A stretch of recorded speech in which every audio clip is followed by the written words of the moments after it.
ओवीस kitchen या recipe चॅनलमध्ये तुमचे स्वागत आहे. तर आज आपण चक्क वटाण्यामध्ये तांदळाचं पीठ टाकून नक्की काय करणार आहोत.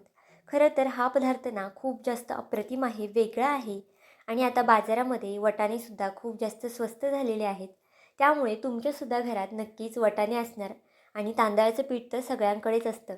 त्यामुळे हा व्हिडिओ पाहिल्यानंतर ना लगेच ही रेसिपी करायला घ्या, कारण की खूप जास्त अप्रतिम, झटपट बनणारी आणि कमी साहित्यामध्ये बनणारी आहे.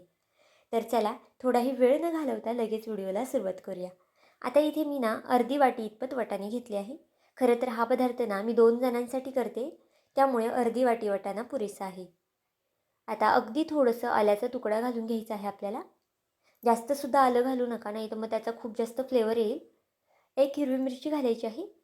मिरचीचं प्रमाण इथे तुम्ही तुमच्या आवडीनुसार कमी किंवा जास्त करू शकता. 3 ते 4 लसणाच्या पाकळ्या सोलून घातलेल्या आहेत आणि थोडंसं पाणी टाकून हे छान असं फाईन पेस्ट करायची आहे आपल्याला. पाहू शकता अगदी फाईन अशी पेस्ट केलेली आहे. अजिबातच मोठे कण यामध्ये ठेवलेले नाही आहेत. ज्या पद्धतीने आपण अद्रक लसणाची पेस्ट करतो ना, अगदी त्याच पद्धतीने अगदी छान फाईन पेस्ट करायची आहे. जर वाटायला थोडंसं त्रास होत असेल तर अजून थोडंफार पाणी यामध्ये ॲड केलं आणि मग वाटलं ना तरी चालेल. आता वाटण थोड्या वेळ साईडला ठेवून देऊया. तोपर्यंत कढईमध्ये 1 पळी इतपत तेल घालून घेतलेलं आहे. तेल तापलं की त्यामध्ये 1 चमचा जिरं घालून घ्यायचं आहे.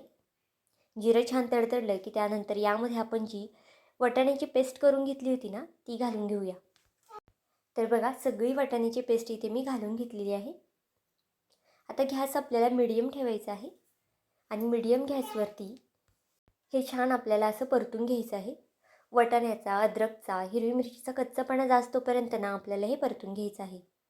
आपल्याला इथे परतायला ना एक 2 ते 3 मिनटं लागू शकतात. फक्त सतत हलवत राहायचं आहे आणि गॅस मीडियम ठेवायचा आहे. जास्त स्लोसुद्धा गॅस करायचा नाही आहे. तर बघा अगदी सतत या पद्धतीने हलवून घेते आणि याचा थोडासा रंग कलर चेंज झाला ना, तर मग आपली बघा पेस्ट आपली तयार झालेली आहे. आता यामध्ये ना आपल्याला पाणी ओतायचं आहे. आता पाणी नक्की किती ओतायचं आहे ना, हे सुद्धा पुढे सांगते. त्यामुळे व्हिडिओ मात्र शेवटपर्यंत पहा, कुठेही स्किप करू नका. जर तुम्ही व्हिडिओ कुठेही स्किप केला ना, तर मग तुमच्या खूप साऱ्या टिप्स स्किप होऊन जातात आणि मग नक्की पदार्थ काय आहे ना, हे सुद्धा कळत नाही किंवा मग कधी-कधी काय होतं, पदार्थ फसतोसुद्धा. त्यामुळे नक्कीच व्हिडिओ शेवटपर्यंत पहा, कुठेही स्किप वगैरे करू नका. आता यामध्ये चवीनुसार मीठ घालून घेतलेलं आहे.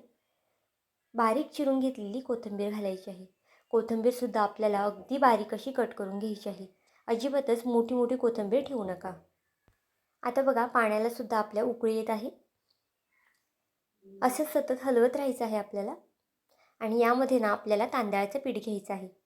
आता आपण ज्या वाटीने पाणी मोजून घातलं होतं ना अर्धी वाटी, त्याच वाटीने मोजून मी अर्धी वाटी इथे तांदळाचं पीठ घेतलेलं आहे. बघा जर पाण्याचं प्रमाण, तांदळाचं प्रमाण जर तुम्ही अगदी व्यवस्थित ठेवलं ना, की तुमचा हा पदार्थ ना अगदी परफेक्ट होईल, अजिबातच फसणार वगैरे नाही. आणि हा पदार्थ इतका करायला सोपा आहे ना, की तुम्ही आठवड्यातून 2 ते 3 वेळा नक्कीच कराल. इतका जास्त पौष्टिक आणि झटपट बनणारासुद्धा आहे. तांदळाचं पीठ बघा इथे मी अगदी एकदमसुद्धा ओतलं नाही. थोडं थोडं करून टाकलं आहे आणि सतत या पद्धतीने हलवून घेतलेलं आहे. गॅस अगदी स्लो ठेवा, फास्ट गॅस वगैरे करायचं नाही आहे. जर तुम्ही फास्ट गॅस केला ना, तर मग तांदळाचं पीठ खाली करपू शकतं, लागू शकतं. त्यामुळे बघा स्लो गॅसवरतीच आपल्याला हे छान असं मिक्स करून घ्यायचं आहे. आता हे छान असं मिक्स करून घेतलेलं आहे. आता एक कढई घ्या किंवा मग एखादं तुम्ही वाडगं वगैरे घेऊ शकता किंवा मग एखादं ताट घेतलं ना तरी चालेल. आता ताटामध्ये हे बॅटर आपल्याला काढून घ्यायचं आहे. इथे आपण कोणत्याही वड्या वगैरे करत नाही आहे. पदार्थ खूप जास्त वेगळा आहे आणि युनिक आहे. त्यामुळे नक्कीच करून पहा. पाहुणे-रावळे आले ना तर आवर्जून हा पदार्थ करा, कारण की ते सुद्धा नक्कीच तुमचं कौतुक केल्याशिवाय राहणार नाही. आता बघा सगळं पीठ यामध्ये काढून घेतलेलं आहे. थोडंसं थंडसुद्धा मी इथे पीठ हे करून घेतलेलं आहे. खूप जास्त गरम घेऊ नका पीठ, नाहीतर मग हाताला वगैरे भाजू शकतं. आता इथे बघा मी अर्धी वाटी पाणी घातलं होतं. अर्धी वाटी मी इथे तांदळाचं पीठ घेतलं होतं आणि इथे पाऊण वाटी म्हणजे अर्ध्या वाटीला थोडंसं कमी इथे मी गव्हाचं पीठ घेतलेलं आहे. अगदी याच पद्धतीने तुम्ही प्रमाण ठेवलं ना, तर तुमचा पदार्थसुद्धा अगदी परफेक्ट होईल. गव्हाचं पीठसुद्धा बघा आपल्याला एकदम ओतायचं नाही. थोडं थोडं टाकायचं आहे आणि मग मळून घ्यायचं आहे. अजिबातच यामध्ये पाण्याचा शिंतोडासुद्धा आपल्याला घालायचा नाही. ह्या ओलसरमध्येच आपल्याला हे पीठ मळून घ्यायचं आहे. पाहू शकता अगदी छान असं पीठ मळलं जातं. पीठ छान मळून घेतलेलं आहे. आता यावरती थोडंसं तेल घालून घेऊया. आणि तेल घालून पुन्हा आपल्याला पीठ थोडंसं मळून घ्यायचं आहे. हे पीठ जितकं तुम्ही छान मळशाल ना तितका हा पदार्थ आपला छान होणार आहे. त्यामुळे शक्यतो जेवढं छान पीठ मळता येईल ना तितकं छान पीठ मळून घ्या. नक्कीच हा पदार्थ करून पहा. तुमच्या घरातल्यांना सगळ्यांनाच खूप जास्त आवडेल आणि मुलांनासुद्धा खूप जास्त आवडणार आहे. आता या पदार्थाचं ना आपण नक्की काय करणार आहोत ना हे सुद्धा पुढे दिसेल आणि तुम्हाला आश्चर्यसुद्धा वाटेल, कारण की पदार्थ खूप जास्त वेगळा आहे. पीठ आपलं मळून झालेलं आहे. एक 2 ते 3 मिनटासाठी मी पीठ भिजतसुद्धा ठेवलं होतं. म्हणजे पीठ छान आपलं मऊसूत होईल आणि अजिबातच याला चिरा वगैरे पडणार नाही. आता बघा याच्या गोळे करून घ्यायचे आहेत आपल्याला. जितकं तुम्ही पुरीसाठी गोळे करतात ना तितकं गोळे करून घ्यायचे आहेत. आता तुम्हाला इथे कळलंच असेल की आपण याच्या पुऱ्या करणार आहोत. तुम्ही कधी यापूर्वी वाटाण्याच्या पुऱ्या केल्या का हे सुद्धा मला कमेंट करून सांगा. आणि शेवटी बघा वाटाण्याच्या ह्या पुऱ्या आहेत ना किती जास्त टम्म फुगतात, तुमचा विश्वाससुद्धा बसणार नाही. आता हे ना आपल्याला लाटून घ्यायचं आहे. पीठ वगैरे लावायचं नाही आहे. जर तुम्ही पीठ लावून लाटलं ना तर तेलात पुरी आपण सोडली ना की मग ते पीठ तेलामध्ये उतरू शकतं आणि मग तेल सगळं खराबसुद्धा होऊ शकतं.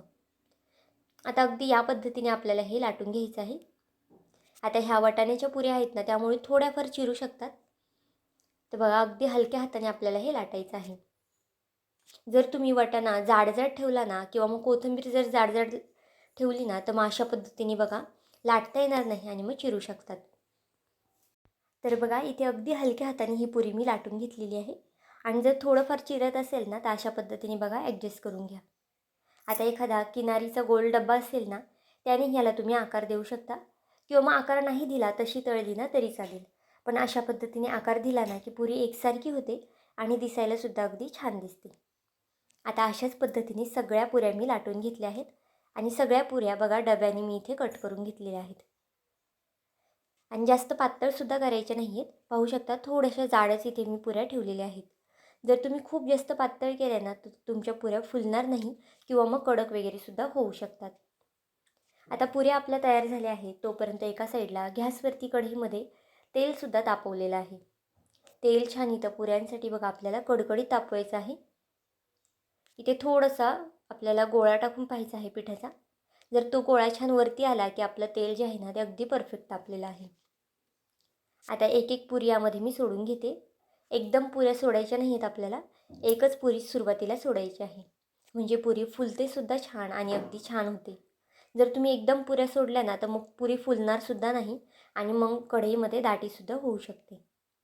आणि जर तुमची कढई मोठी असेल, पसरटी असेल ना तर तुम्ही एकदम 2 पुऱ्या सोडल्या तरी चालेल. आता बघा पुरी टाकल्यानंतर झाऱ्याने अगदी या पद्धतीने तुम्हाला पुरी दाबायची आहे.